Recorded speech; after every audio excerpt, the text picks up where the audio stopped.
All right, so top 10, and we really do have to go because it's already 10:37 Central, 11:37 Eastern. I've got Ohio State number one still. I have questions on the defense, not so much that they've done anything really poorly defensively. The thing that I've lamented for a few years now, Ohio State's not facing elite quarterbacks. They're not facing good offenses. So I don't know what to think their defense can do because they're not facing teams that are good enough. I've still got Alabama number two. Everybody can come at me. They can get mad at me, whatever they want. Georgia had to come from behind late last week at home against a team that's probably worse than A&M with their starting quarterback. So the way I look at it is like this. Alabama's defense is better than Georgia's defense. Josh, do you think that's true or false? I think that's true right now. Alabama's defense is the best in the country at the moment. And I think I saw a chart statistically, S&P and FEI and almost everything else, they're pulling away from everybody. Alabama's offense with Bryce Young is better than Georgia's offense. Yes or no? I would agree with that right now. Okay. So Alabama number two, if y'all want to tell me with Bryce Young, like, look, if Jalen Milroe is the guy for the next month, then I'm going to adjust. But with Bryce Young, somebody tell me that they would pick Georgia over Alabama today, and we can talk about it. I got Georgia number three because I do think that they're still dominant. I don't love what I saw even today in stretches, but they handle their business. I can't get at them too much. Tennessee still at number fun of me for the last 2 weeks for having Tennessee at number four. I will give my explanation. I didn't do a good job of it last. At this point, when there's so much of just a logjam of, I don't want to say mediocrity, but sameness from 4 to 14, there's nobody else on this list down the line that has an elite anything. I think Tennessee has a bad defense with an elite offense, which means they have a higher ceiling than anybody else in this list because nobody else in this list has an elite offense or defense. And Penn State fans might get at me on the defensive side, but I don't think they're elite. I think for that reason, Tennessee has the headroom. Also, they went and murdered on the road an LSU team that was banged up, but still handled their business. I got Michigan at number five. And this is, I think, maybe a little bit of shuffling now. But Michigan at number five. I didn't love what I saw if I don't have the context of Mike Hart in today's game for 3 quarters against Indiana. But honestly, like, did happen. And I do feel like it affected them for 2 games.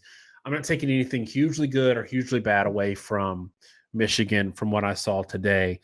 We are still in this place where they haven't really played anybody, and I don't know how to evaluate them. I've got Clemson at number 6. I kind of want to move them down a little more because I think it was 10-3 at half against Boston College. They ended up pulling away late, but that's a really bad team. I can't underscore how much they are bad. This is where some more shuffling happens. I got Penn State at number 7, ahead of Oklahoma State, who struggled with Tech, who I think is a good team, but struggled with them at home. Absolutely could have lost that game. They've got some defensive issues in my mind. Southern Cal now has struggled with multiple bad teams. I would say mediocre teams. Oregon State, Washington State, these are mediocre teams that Southern Cal is either having to win late on or pull away from, which tells me that they've got some warts. Ole Miss did romp Vanderbilt eventually. I think it was 52-28, but they were losing for a large chunk of that game. And offensively, I think they've had some issues throughout the year that gives me concerns, and they've yet to play a really good offense. So when they do play a really good offense and they have to meet their level, I have some concerns that they're going to be able to do that. That's my top 10. Josh, give me yours. So my number 1, the same as yours, and I think it's pretty obvious, is Ohio State. Ohio State is the most complete team on both sides of the ball. They had a little bit of a hiccup in week 1. Obviously, JSN was a big part of their offense. He went down.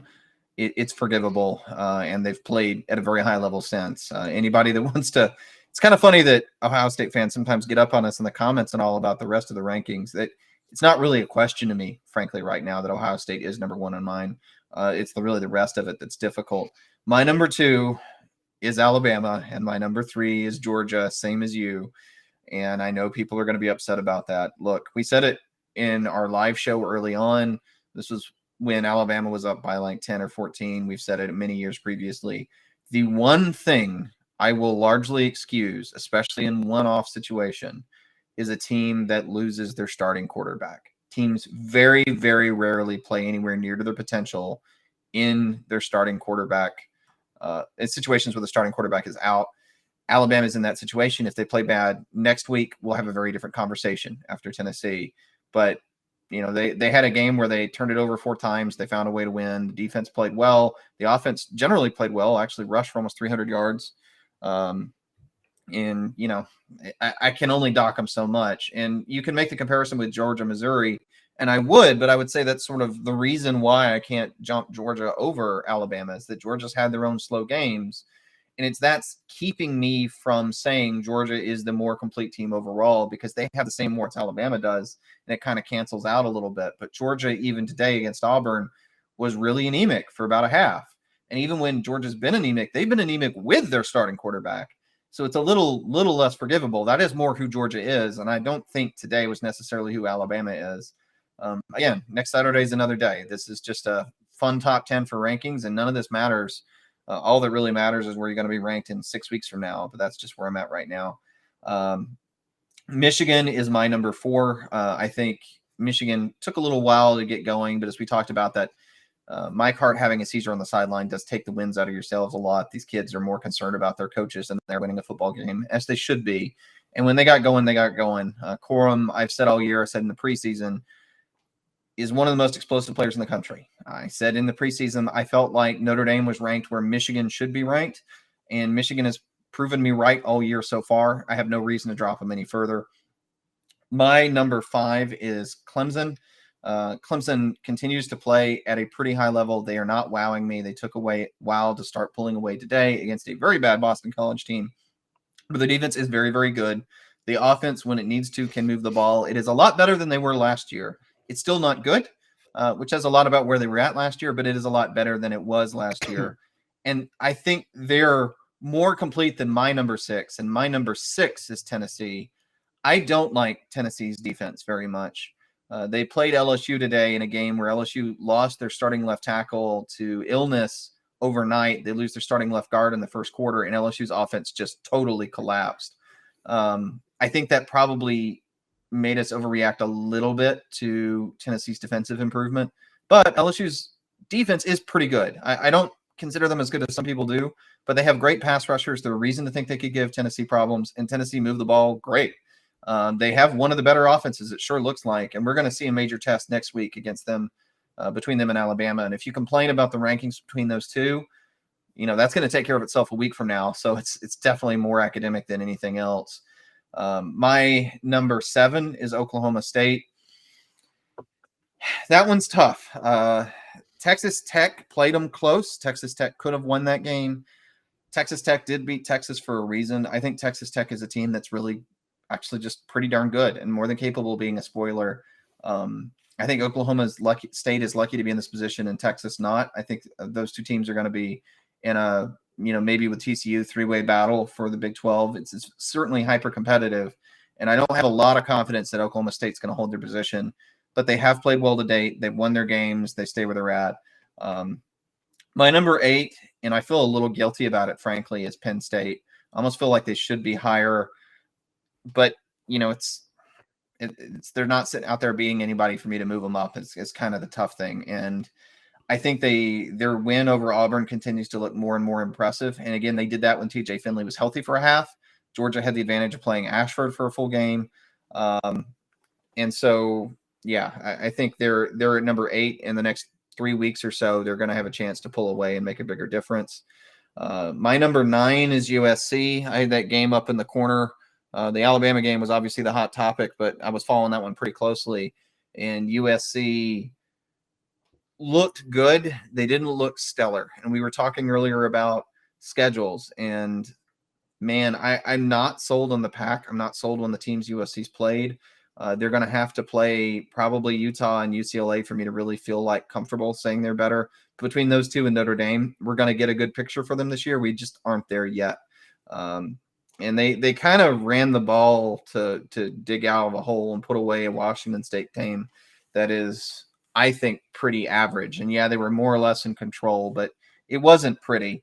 My 10, like Daniel, is Ole Miss. They're sort of sitting there by default. I'm not really sold on them by any stretch of the imagination. They didn't look great for about a quarter and a half against Vanderbilt. They did pull away at the end of the game. And honestly, when you're working through these, it's really a lot of them, it's just teams that are undefeated, which my whole metric has always been when I try to compare two teams, how did you do if you take these two teams and you swap schedules with each other? How would you have done with his schedule and how would you have done with the other person's schedule? And when someone's undefeated, it's hard to really argue that somebody would lose a game. And quite frankly, anybody from about 6 to 25 is interchangeable and feels like they could lose on a daily basis. I do not feel like these top 10 rankings will stay this way. I think some of these teams are going to fall precipitously. I maybe this is the thing I'll end on, Daniel. Maybe I don't know if you agree with me or not. I feel like it's more likely than not that one of the teams in the top 10 right now from our rankings is going to end up unranked. That's how much I feel like there is still to be decided because of backloaded schedules and the volatility of the sport this year. Maybe that's an overreaction, but do you think it's an overreaction? Or do you agree with me on that? I think inside the top 10 that is not in the top 25 quality teams in the country. I think it's late in the season, so it'd be hard for them from the math standpoint to get unranked, but I think it's very possible. Some Ohio State fans said number one Ohio State and then everybody else, which, look, I've got Ohio State number one, and I've had them there for 2 weeks now, so I have the credibility to say this. Ohio State has beaten a bunch of really bad teams, and a team that lost to Marshall and beat BYU by 8 points tonight. So I don't think that any team in the country, this includes Bama, this includes Georgia, any undefeated team, whatever, there's no fan base of any undefeated team right now that should say we're going to walk away with it. That's where I am right now. And that I think is fun. But I think that, like, look, if Alabama goes up to Neyland next week with a healthy Bryce Young and wins, 34-10, they should not come out of that game saying, oh, well, we're going to walk away with it now because this was just a blip because of, like, everybody's got warts this year. That's what's really fun about it. The issue is, and I think we're seeing a little bit of maybe that 5 through 25 materialize as teams that wouldn't win a playoff. But I will also say that, to me, Penn State is the one that we don't know about. I have this frustration, Josh, and you can talk about it a little bit, about if Penn State beats Michigan or Michigan beats Ohio State, those three teams, there's so little we know about those teams. The only data point we really have is this win against a bad Auburn team, and we're giving them a lot of credit because they beat them badly. But I still don't know what I need to know about any conference this year. Yeah, and it's tough too because that was a bit of a close game, and then they got up on them, and then frankly, I think Auburn kind of quit, and I still don't quite know how to evaluate that because it's not a good Auburn team. LSU did beat that Auburn team, and we just saw LSU get thumped. Georgia struggled with them off and on, but did put them away pretty handily. I don't know. I don't know how to take it, and we run into this a lot, right? Where you've got teams that are sort of undefeated by default due to schedules about midway through the season. You always have teams that are good teams, legitimately good teams, and we know it, but they've played 5 teams that aren't really that capable of beating them. And so they end up undefeated. And when they play each other, necessarily you're going to have someone that's an undefeated that beats another team that's an undefeated. Does that really mean that they're like a top 5 team? And I don't mind bumping them up somewhat, but what I think the media is kind of bad about in those situations is they go, oh, you beat a top 10, you have a top 10 win. You're number 4 now. And they just like throw you all the way up the ladder. Really until like week 9, you've got to be a little bit skeptical, a little bit slow in overreacting to one win or the other. And the reality is that every week, 50% of teams win and 50% of teams lose. And so it is obviously natural that you've got teams that are undefeated and they play each other and someone wins or someone loses. But what I'm really getting at is when the schedules like Michigan's this year really is quite weak. I mean, it honestly is quite weak. They're going to come into that game undefeated. And if Penn State beats Michigan, like I'm going to move Penn State up and I'm going to assume it because of the landscape of college football. If this was a tougher year, I might be a lot more skeptical. And if you want to make the argument that if Penn State beats Michigan, that they need to jump Alabama or Georgia, that's going to be a hard conversation to have.